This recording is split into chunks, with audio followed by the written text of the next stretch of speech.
അപസ്മാരം കണ്ടു നിൽക്കുന്നവരിൽ പലപ്പോഴും ഭയം ജനിപ്പിക്കുന്ന ഒരു രോഗാവസ്ഥയാണ്.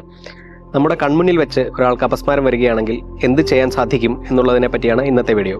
നമസ്കാരം, ഞാൻ doctor Sarath Haridas, consultant neurologist, Ahalya diabetes hospital, Palakkad. എന്ത് ചെയ്യാൻ പാടില്ല എന്ന് ആദ്യമേ പറയട്ടെ.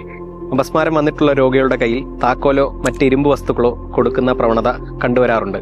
അതിന് ശാസ്ത്രീയമായിട്ടുള്ള യാതൊരു പിൻബലവും ഇല്ല. 80 മുതൽ 90% അപസ്മാരങ്ങളും 2 മിനിറ്റിൽ താഴെ മാത്രമേ നീണ്ടു നിൽക്കുകയുള്ളൂ. അപസ്മാരമുള്ളപ്പോഴോ അപസ്മാരത്തിന് ശേഷമുള്ള അർദ്ധബോധാവസ്ഥയിൽ കിടക്കുമ്പോഴോ വായിലൂടെ എന്തെങ്കിലും പാനീയങ്ങളോ അപസ്മാരത്തിന്റെ മരുന്നുകളോ കൊടുക്കാൻ ശ്രമിക്കുന്നത് പലപ്പോഴും അത് ശ്വാസനാളത്തിൽ പോകുന്നതിനും ശ്വാസതടസ്സം നേരിടുന്നതിനും കാരണമാകും.